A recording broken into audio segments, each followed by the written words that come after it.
Welcome into another edition of Locked On 76ers. He's Keith Pompey. I'm Marc Farzetta. One very respected writer calls the 76ers cap situation the worst in the NBA. Probably not far off. We'll break that down and more in this edition of Locked On 76ers.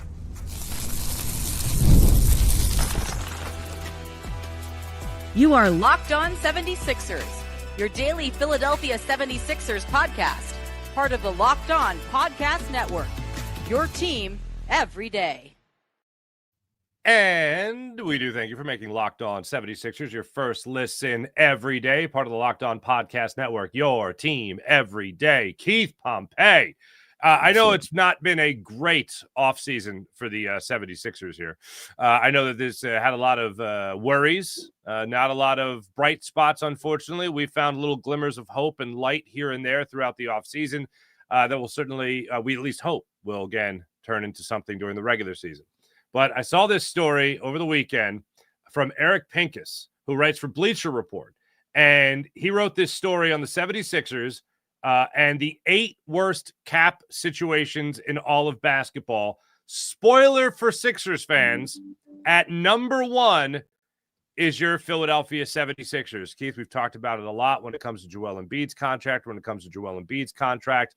look, Tyrese Maxey ain't free either, but I think we have the most expectations for him when it comes to playing and producing.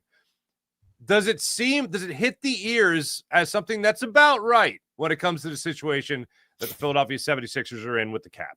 Yeah, it's about right. And it was probably the easiest story to write, because honestly, like when you see it, you look at it and you say, okay, here we go again. Like another story about the cap space. It's something that we've been talking about for months about, the fact is that, you look at it and you look at Joel Embiid's injury history. You look at the fact that the 76ers agreed to give him a contract before that it was time to give him a contract, and that he only played in 19 games and he has $245 million left on the books, but he doesn't know when he's coming back. That's a bad investment. I mean, you look at Paul George, you realize that, it's one of those things where he only played in 41 games, and the 76ers were the only team in free agency willing to give him that 4th year now in free agency. Some other people may have done it in a sign and trade, but you look at both of them and you say to yourself, that's a lot of money left on contracts to players that you don't really know if they're going to play or to what level they're going to play. So, yeah, it's bad. And the one thing that Eric did point out that, Paul George could return to form. Joel Embiid could possibly return back to playing at an all-star level or MVP level. However, when you look at it on the surface, you have to agree and say, and we've been saying it for a while, that this is a bad cap situation. And the reason why it's the worst is because these other teams that he point out, they have players playing who are healthy. We don't know if the same is going to happen with these two. So, it's a bad situation for the 76ers. One, that they're going to have a tough time trading these guys too. Yeah, and the other thing that sucks on top of all this for Sixers fans is that through the offseason, you have to talk about you have to talk about the word I used a lot in the open there, hope, whether or not the Sixers have any hope and all that. And you're right. He also talks about Joel Embiid and he talks about Paul George and the level that they could potentially return to in the upcoming season. But the thing is, I think that's a Sixers fan in the back right now, as a matter of fact, just the cap space. But the other thing that he points out as well is Sixers hit last offseason with more flexibility. This is from his story. The 76ers hit last offseason with more flexibility than any team in the league. Unfortunately, the investment of Paul George looks to be significant miscalculation. George's game has declined due to injury. Joel Embiid's health is a significant question mark. Very quickly, the franchise became over-leveraged with a mediocre roster. So here's where that hits my ears. If you go back to the end of the Hinkie era in Philadelphia, I always compare it to being at a casino. Somebody just gave you all these chips, and man, you are ahead. You are winning in terms of assets, in terms of chips, in terms of flexibility. And then all of a sudden, those chips pass through the hands of Jerry Colangelo, Brian Colangelo, Brett Brown in ownership for about 20 minutes, and that's where the Zaire Smith trade happened and all that. Then to Elton Brand, and now where we're at with Daryl Morey. So all those people were in charge of all those assets, all those chips, and we had a chance to restart. And it didn't go well, unfortunately. Still not out of the second round of the playoffs. Then last year, Daryl Morey, again, with this cap flexibility that Pincus is pointing out in his story, you had another chance to start over. And instead of building necessarily for the future, you decided to still try to cash in right now with Joel Embiid. And then not only double down on that with Paul George, but triple down on it, that's a thing, tripled down on it when it came to Joel Embiid's contract extension. So when we talk about that light at the end of the tunnel, I think it was at least flickering there for a moment before the Sixers decided to triple down on Joel Embiid. Yeah, it was. I mean, I think that was a gamble, and we talked about it before. It's kind of like one of those things where, Daryl Morey came out and said the reason why he did that is because he wanted Paul George to be assured that Joel Embiid would be here for his duration. Like, it was fearful of, you got Paul George signed, and then all of a sudden Joel's talking about, well, I'm going to go somewhere else in free agency. Nah, we want to lock that up now. And, it's also one of those things where, if we really want to think, if we're going to be honest, Daryl Morey's tenure has been a failure so far, right? It just has. So you got Doc Rivers, who was fired, and everybody thought Daryl Morey was going to get fired. And I know a lot of people want to talk about the future and all this and that. Well, he's like, I got to win a championship now. So I'm putting all my cards in the center of the table and right now and see where it goes. But the only thing is he just overspent. He messed up big time. And the main thing is, like, we talk about the mistakes that everyone else has made. It's weird because when Daryl Morey first came here, he was praised for dumping Al Horford's contract. And then all of a sudden that ends up being the draft pick that they almost lost. But when we talk about how bad and how many, you talked about the roster, you talked about how the roster construction, they really can't get anyone. And I'm just going to break it down to you right here and right now. It's like, so the Sixers right now, there's no secret that they have $106.8 million tied up to Embiid and Paul George, right? So it was tough for them to add, free agents, max level free agents needed to make an immediate impact for the team. But then when you look around the league, and some of these teams, like they talk about the Knicks having a bad cap situation. But when you look at the Knicks were able to get Jordan Clarkson and former Sixer Gerson Yabusele. You look at the Orlando Magic, their additions were Desmond Baines and Tyus Jones. We look at the Pistons. They got Karis LeVert and Duncan Robinson, not Sins. Then the Atlanta Hawks, Nickel Alexander Walker, Luke Kennard, and Kristaps Porzingis. So all these teams made roster upgrades. And when we talk about the Sixers, with them being in cap hell, so to speak, they had to add Jabari Walker to a two-way. They had to add, what is it? What's his name? Barlow? Well, not Barlow, but Barlow. They had to add Barlow to a two-way. But they also had to add Trendon Watford to a minimum salary deal, right? So you look at it and you say, yeah, Daryl Morey did something good with the Al Horford thing, but the stuff that they did with these two contracts basically trumped that. Because when you look at Al Horford, as bad as he was a fit here, I feel like he wasn't utilized the correct way. I feel like Brett Brown failed him. I felt like the Sixers failed him. Because Al Horford, the best thing that happened to him was getting traded to OKC. And then next thing you know, he ends back up with the Boston Celtics and he wins a championship, right? He has a better career, more successful career than Ben Simmons, than Joel Embiid, than all of them. I'm not talking about individual wise in Right. regard to Joel, but I'm talking about as far as team accolades. And he's had a better career than Ben Simmons overall because he was a multi-time All-Star as well. So, you know, you look at it and you say to yourself, like, yeah, this is bad what they did. It is the worst salary cap situation in the league this year. But you can argue that it's one of the worst salary cap situations of all time in the NBA, just because, you know, Joel Embiid has 4 years left on his deal and Paul George has 3 years left on their deal. And, you know, it's going to be a tough situation to try to trade them and get from underneath it. Well, when we've talked about this before, we've touched on it, but the way out, one of the things I was thinking about really kicking around today is, you know, the way out of all this. But really, I want to make sure that we understand just how bad it is. And I agree. When you talk about the NBA right now, and you can talk about what this could mean in the near future here, next year and the year after, when it comes to the cap hell the Sixers are in right now, cap catastrophe, we can call it. It seemingly is no way out when you consider you've tried to trade Paul George, as you talked about, with that number 3 overall pick of this past draft. No takers. You triple down on Joel Embiid with him signing his contract extension that doesn't kick in until after this year. So as you said, yes, 4 more years of this at least with Joel Embiid.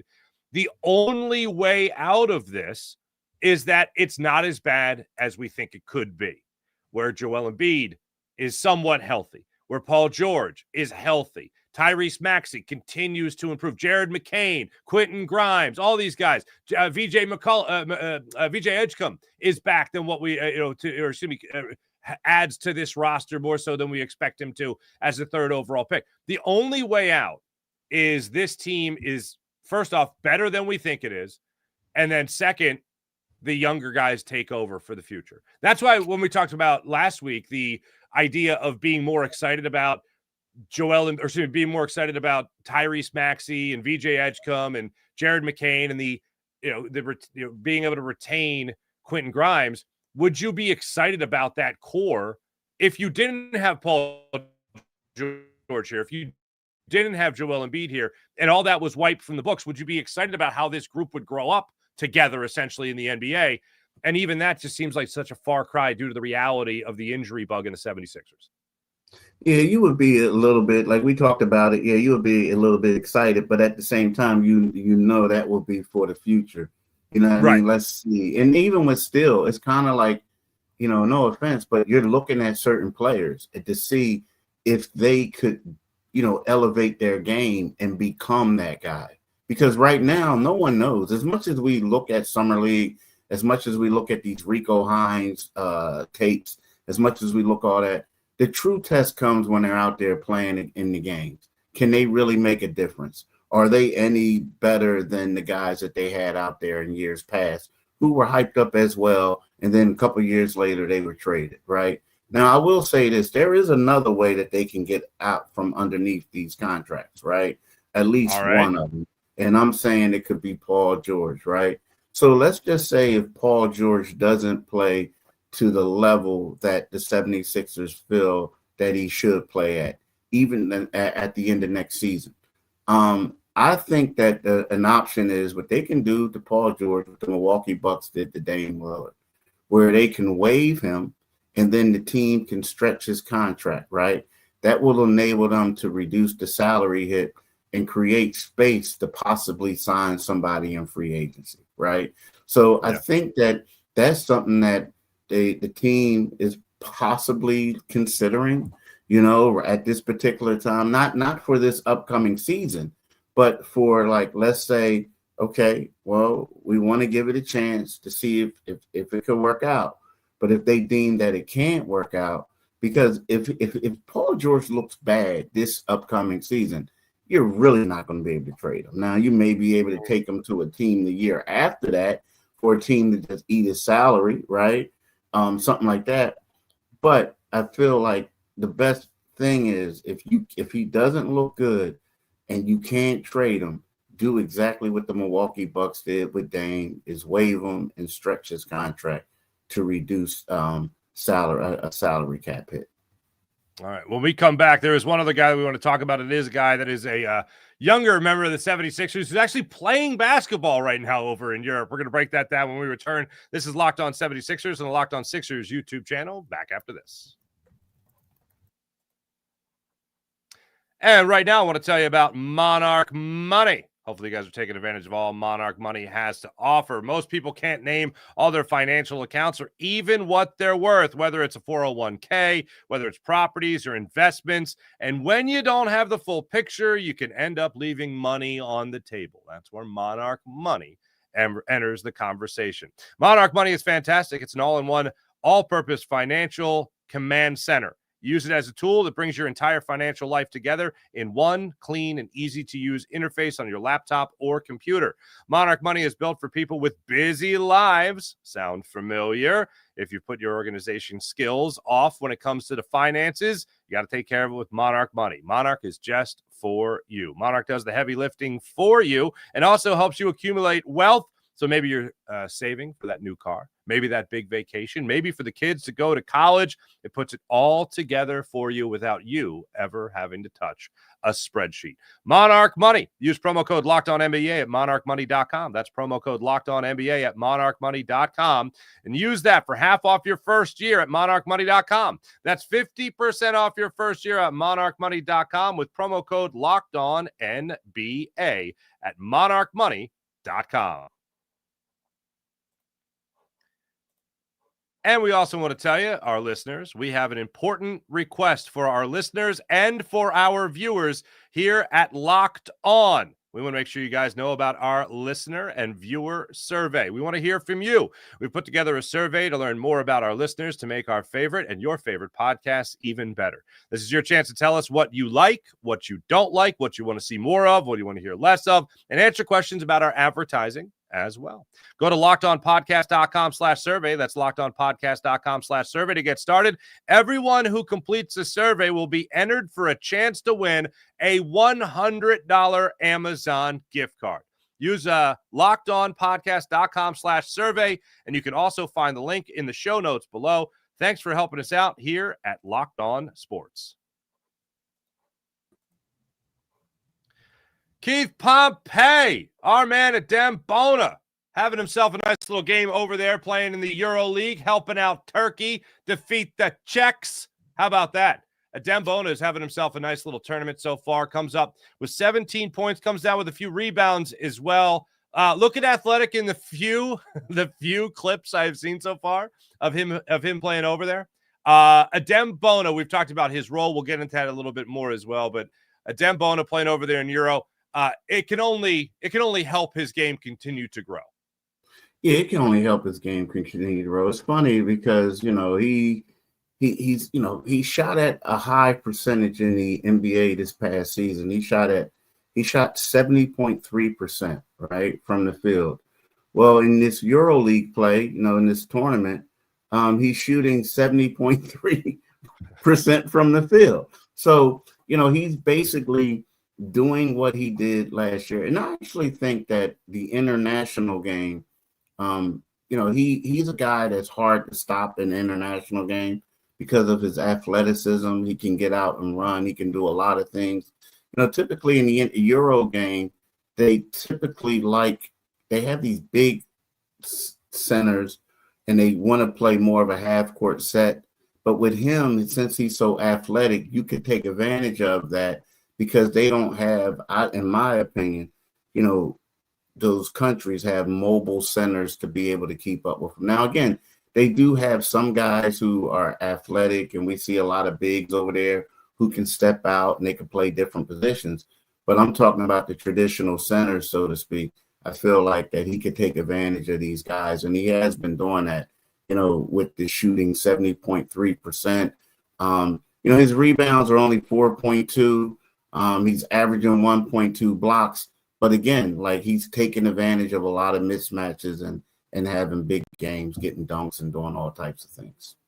We talked a lot about Tyrese Maxey, what he needs to do for his next step, especially if he's going to be your ball dominant guard, if he's going to be the playmaker there. We've talked about court vision. We've talked about the ability to set up his teammates, getting better at that aspect of his game. When you talk about Adem Bona, what is that next step you see for him? You know what? I think, and this sounds crazy just because he shot 70.3% in the regular season to say this, but I think consistency. Consistency on against NBA type caliber, elite caliber type players.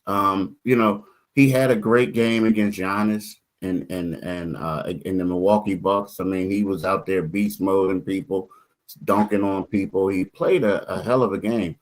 But to me, and that was a start, but I need to see more of that, right? I need to see more of that.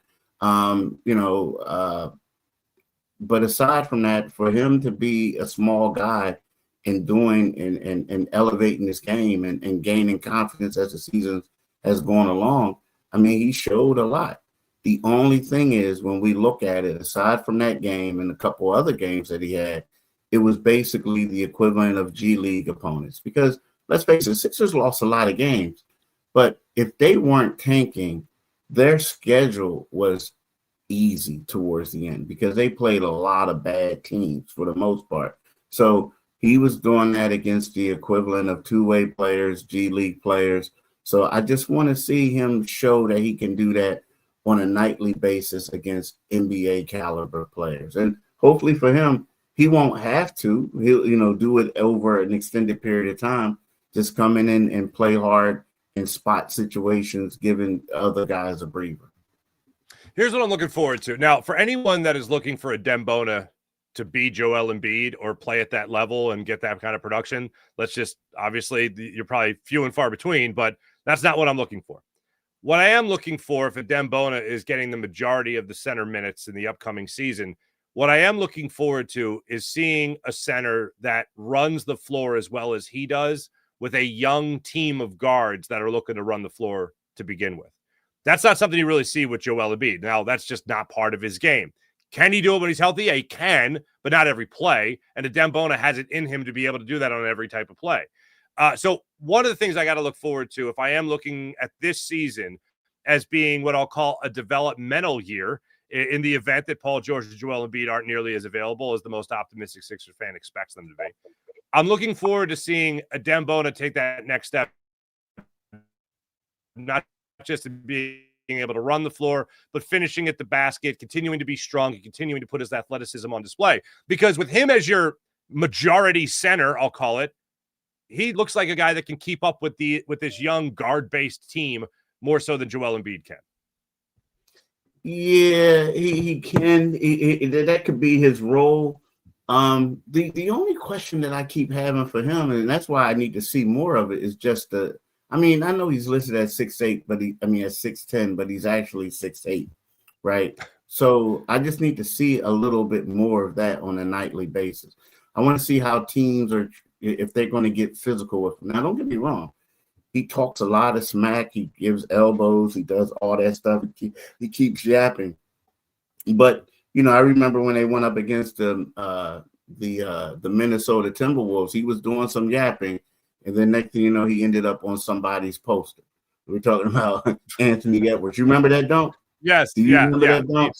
He basically sat on his shoulders and went for a ride. Yes. Yeah, it was kind of like, okay, you yapping. All right, bro, we're going to get you. We're going to get you. So my thing is, I just want to see that. But yeah, he's a perfect fit in. But the only thing about last year, and I keep getting back to this, is that it's hard to tell how good these guys were. All of them, even down to Quentin Grimes, because absolutely, it was the equivalent of playing against the Delaware Blue Coat schedule. You know what I mean? Like teams like that. You guys are playing the Iowa Energy. Now you're playing the main claws, whatever the Celtics team. So it was a little bad. And the Washington. If you remember, it got to a point where they start playing teams, and teams are looking to see who the Sixers are going to play. And then they started resting players, a la the Washington Wizards the last time they played them. So, it's one of those things where he does fit the elite style that they want, that they have. I think the one thing that he may need to do now to get with the 2025-26 basketball is show that he can step out and make a three, right? And if he can do that, I'm just saying, like, if he can do that, then you look at him and say, okay, well, we can do certain things with him, right? We can do certain things. But right now, he's still raw. He's a dunker and a rim protector. You know what I mean? That's what he is. He's one of those. But if he can go out there and show that he can hit some things and create a little bit of spacing, then I think maybe he could, garner more minutes with the Sixers, because you got all these other guys are going to be going downhill. They're going to be attacking the basket, and you want to make him go out sometimes so they can have easier lanes. And with that being said, the only how you're going to draw the opposing center from underneath the basket is if there's a fear that you're going to make a three. So if he can show that he can do that, I think that can open up things for the Sixers. Yeah, I'm not even there yet. That's funny. Like, I would love, obviously, that. Like, that would be if he could keep minutes up. And look, this is all also in a world where we're hoping this doesn't have to happen. But he's going to get a lot of minutes. He's going to get a lot of games this year. Show he can keep up as his athleticism has told me he can. And then I don't want to see the lazy fouls that I saw at Summer League. Then after that, start knocking down threes. But when we go back to Summer League here, one of the things we talked about is, if you're going to foul and you got 10 fouls, go ahead and foul. I'd rather see the good footwork. I'd rather see solid defensive play. I'd rather see him use his speed and athleticism as a center to be able to get to the spot he needs to on the floor. I'd rather not see 8 fouls in the game. I'd rather not see 9, So that's one thing I also like about, playing in the Euro League. He's going to have to use his feet. He's not going to be able to, hack away at, 10 fouls a game. But I do like his game. Him and Quentin Grimes were my 2 biggest takeaways from the last month of the season, just as far as what they could give the 76ers in the future. But it's all about younger guys taking that next step. And like every 76ers fan, you really hope that this team does not have to just have a developmental year next year. You hope they're actually out there going to compete. A guy that's going to have a little bit of a say in that is obviously Quentin Grimes. We'll continue our running series, really a running bit at this point, Keith, about Quentin Grimes and Grimes Watch. More after this on Locked On 76ers. So, Keith, it's been a minute since we did a show. We were off yesterday. We were off. We had Labor Day weekend. Did you have a nice Labor Day weekend, Keith? Yeah, I did. And I read the article about what are you reading?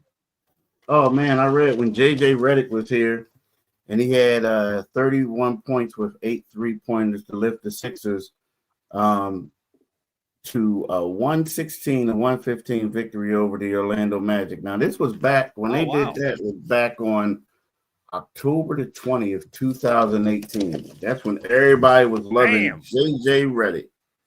Embiid finished with 32 points while Redick had 31.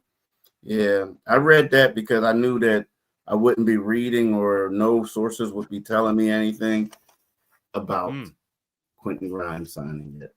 Nothing. Copy that. Nothing during this holiday. All right. Fair enough. Yeah, it's rough. By the way, correction. 12 points. Bona had 12 points. I think I said 17 earlier. Miss Scusi. My apologies. No, that's why he had 12 on 6 for 7 shooting. I think that game. Yeah, he was. 6 for 7. Yeah, 4 boards, 2 steals, 2 blocks. Come on. Yeah. All right. Well, we have another day to look at everything else when it comes to the Sixers squad. Keith Pompey. So here's hope. I will say, as far as Grimes goes, I think people are starting to catch on here that this is going to drag on. We have a little bit less than a month before camp gets underway. Would you say Grimes will be on the flight to Dubai, or is it Abu Dhabi? Where are they going? I mean, I think again, it's like the trade deadline. It's kind of like, you wait up until the 11th hour to get some stuff done. But, my thing is there's no rush to get it done. It is not, because there's going to be no movement until what happens with in Golden State. It's like once Golden State makes a move, then Chicago's going to make a move. Then it's not, because right now it's like, first of all, there's not a lot of money there. Now, if you're a player, you can perhaps go to the Brooklyn Nets, but do you really want to go to the Nets? Like, I mean, if all things are equal, you'll go there, but the Nets are unfortunately the equivalent of the LA Lakers, but the Lakers, not the Lakers, the LA Clippers. If the Clippers were horrible, like no one wants to go there. They just don't, like most NBA players, because you go there, you don't get as marketed as much. There's not a lot of media attention there. Now you go there if they got a bag, but the problem is they ate up some of their cap space. So what are you going to get, right? And the thing is, I think that because of that, there are a lot of teams still waiting. Teams are calling people like saying, okay, such and such is our plan A, but if we don't get him, you're going to be our plan B. Just hold tight. We got to wait until Jonathan Kuminga's situation gets resolved in Golden State. And then next thing you know, it's going to be like, a ripple effect. So, you know what? It's one of those things where I think the fans should know, or they probably known 3 weeks out that 3 weeks into free agency that this was going to be something that was going to be long.